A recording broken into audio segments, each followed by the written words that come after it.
आइए अब आपको दिखाते हैं अमेरिका, इजराइल और ईरान के बीच छिड़े युद्ध में अब तक की सबसे बड़ी खबर, जिससे स्ट्रेट ऑफ हॉर्मुज से ईरान ने दुनिया को युद्ध की चपेट में ले लिया। अब ईरान ने उसी हॉर्मुज स्ट्रेट को खोल दिया है। सवाल ये उठ रहा है कि क्या दुनिया के सामने तेल और गैस का संकट खत्म हो जाएगा?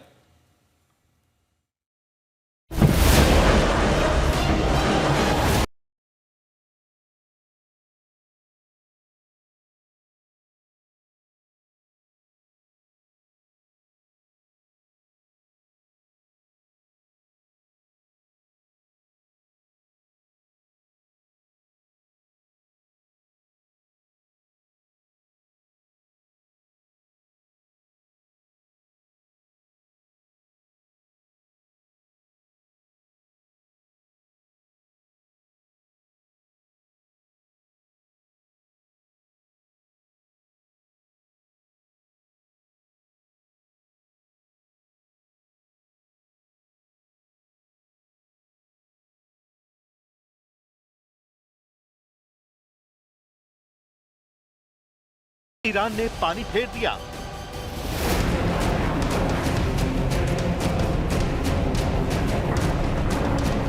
अमेरिका और ईरान के बीच धमकियों और दावों के बीच ईरान ने दुनिया के सामने वो कर दिया जिससे डोनाल्ड ट्रंप पर दबाव बढ़ना लाजमी है। ईरान ने दुनिया को ये मैसेज भी दिया है कि जंग उस पर थोपी गई है। ऐसे में जब अमेरिका और इजराइल इस जंग से पीछे हट रहे हैं तो ईरान भी बेवजह हुर्मुज स्ट्रेट को हाईजैक नहीं करेगा। ईरान ने ये भी संदेश दिया है कि हुर्मुज को बंद करने के लिए अमेरिका ने मजबूर किया। अब ईरान के विदेश मंत्री ने साफ साफ ऐलान किया है कि लेबनान में लागू युद्ध विराम के अनुरूप हुर्मुज स्ट्रेट से होकर गुजरने वाले सभी वाणिज्यिक जहाजों के लिए मार्ग युद्ध विराम की शेष अवधि के लिए पूरी तरह से खुला घोषित किया जाता है। अब अमेरिकी राष्ट्रपति डोनाल्ड ट्रंप ने भी हुर्मुज स्ट्रेट को लेकर ईरान को धन्यवाद दिया है। ईरान ने हुर्मुज स्ट्रेट पूरी तरह खोल दिया है और ये अब आवाजाही के लिए तैयार है। Thank you. आपको बता दें कि हुर्मुज स्ट्रेट को लेकर ईरान ने तो बहुत बड़ी बात कह दी थी। रूसी संघ की सुरक्षा परिषद के उपाध्यक्ष और देश के तीसरे राष्ट्रपति रहे दिमित्री मेदवेदेव ने कहा था कि ये स्पष्ट नहीं है कि वॉशिंगटन और तेहरान के बीच हुआ युद्ध विराम किस तरह आगे बढ़ेगा, लेकिन एक बात निश्चित है, ईरान ने अपने परमाणु हथियारों का परीक्षण कर लिया है। इसे स्ट्रेट ऑफ हॉर्मुज कहा जाता है। इसकी क्षमता असीमित है। ये ईरान का सीक्रेट हथियार है और अमेरिका के खिलाफ इसका इस्तेमाल आसानी से किया जा सकता है। लेकिन बीती रात अमेरिका की तरफ से इजराइल और लेबनान के बीच युद्ध विराम का ऐलान हुआ तो अगले दिन ईरान ने हुर्मुज पर दुनिया को राहत दे दी। अब लेबनान में भी जैसे खुशियां लौट आई हैं।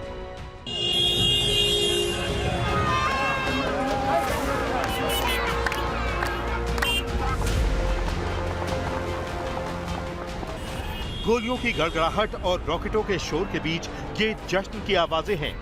बेरूत से लेकर सीडोन तक लेबनान की सड़कों पर लोग 10 दिनों के संघर्ष विराम का स्वागत कर रहे हैं।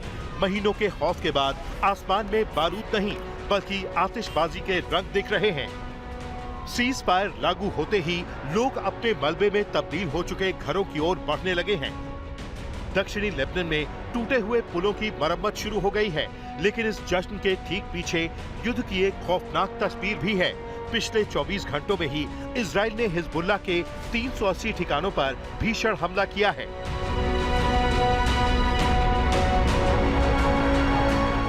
अमेरिकी राष्ट्रपति डोनाल्ड ट्रंप ने इसे लेबनान के लिए ऐतिहासिक दिन करार दिया है। ट्रंप अब इजरायली प्रधानमंत्री नेतन्याहू और लेबनान के राष्ट्रपति मिशेल ऑन को व्हाइट हाउस बुलाने की तैयारी में हैं। तो ईरान ने भी इस सीज फायर का स्वागत किया है। ईरानी मीडिया का दावा है कि ये पाकिस्तान की मध्यस्थता से अमेरिका और ईरान के बीच बनी एक अंडरस्टैंडिंग का हिस्सा है। हालांकि ईरान ने ये शर्त भी दोहराई है कि इजराइल को लेबनान की जमीन पूरी तरह छोड़नी होगी। 10 दिनों का ये वक्त कूटनीति के लिए एक मौका है। अगर बातचीत कामयाब रही तो ये सीज फायर आगे बढ़ सकता है और इस युद्ध विराम के साथ ही ईरान ने भी दुनिया के लिए हुर्मुज स्ट्रेट को खोलने का ऐलान कर दिया है। आपको बता दें कि हुर्मुज स्ट्रेट दुनिया के लिए बेहद अहम समुद्री मार्ग है, जहां से करीब 20% तेल सप्लाई होता है। इससे पहले ईरान ने भी यहां पश्चिमी जहाजों की आवाजाही रोक दी थी। लगातार बढ़ते तनाव का असर तेल बाजार पर भी दिख रहा है। फरवरी के अंत से शुरू हुए संघर्ष के बाद कीमतों में 50% तक उछाल आया है। 13 अप्रैल को ब्रेंट क्रूड $102 प्रति बैरल तक पहुंचा और बाद में करीब $99 पर आ गया। दुनिया में तेल और गैस के लिए जैसे त्राही त्राही होने लगी। डोनाल्ड ट्रंप ने होर्मुज को लेकर ईरान को बहुत बड़ी बड़ी धमकियां दी। यहाँ तक कि ट्रंप ने ये तक कह दिया कि वो ईरान की सभ्यता को ही खत्म कर देंगे। और इसके बाद अमेरिका और ईरान के बीच 2 हफ्ते का युद्ध विराम हुआ। लेकिन उसके बाद पाकिस्तान में शांति वार्ता टूटी तो अमेरिका ने होर्मुज स्ट्रेट पे ईरानी तेल की नाकेबंदी कर दी। हालांकि ईरान ने युद्ध विराम तक होर्मुज खोल दिया, लेकिन अमेरिका की तरफ से ईरानी तेल की नाकाबंदी हटाने का कोई ऐलान नहीं हुआ है। ट्रंप ने ये भी कहा है कि भले ही होर्मुज स्ट्रेट खुल गया है, लेकिन ईरान पर अमेरिकी नौसैनिक नाकेबंदी जारी रहेगी और ये सिर्फ ईरान पर लागू होगी। ये नाकेबंदी तब तक जारी रहेगी जब तक अमेरिका और ईरान के बीच डील पूरी तरह से खत्म नहीं हो जाती।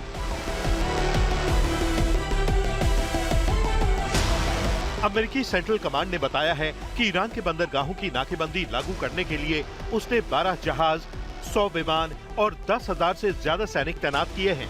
दावा यह भी है कि अमेरिकी नाकेबंदी के बावजूद ईरान के 3 तेल टैंकर होर्मुज स्ट्रेट पार कर खाड़ी से बाहर निकल गए। तो क्या अमेरिका की तरफ से भी कोई ढील दी गई है? स्ट्रेट ऑफ हॉर्मुज को लेकर ब्रिटेन और फ्रांस समेत दुनिया के 40 देश एक मीटिंग भी करने जा रहे थे, लेकिन उससे पहले ही ईरान ने हॉर्मुज को खोल दिया।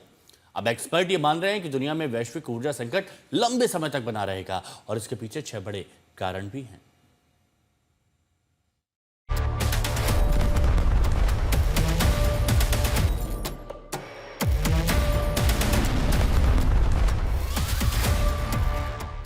अभी तो तेल की कमी शुरू हुई है। फारस की खाड़ी से एक टैंकर को अपने खरीदारों यानी आयात करने वालों तक पहुंचाने में औसतन करीब 1 से 1.5 महीने का समय लगता है। युद्ध ठीक 1.5 महीने पहले शुरू हुआ था, यानी अब से दुनिया को तेल की वास्तविक कमी का सामना करना पड़ेगा, क्योंकि होर्मुज स्ट्रेट इस दौरान प्रभावी रूप से बंद रहा है।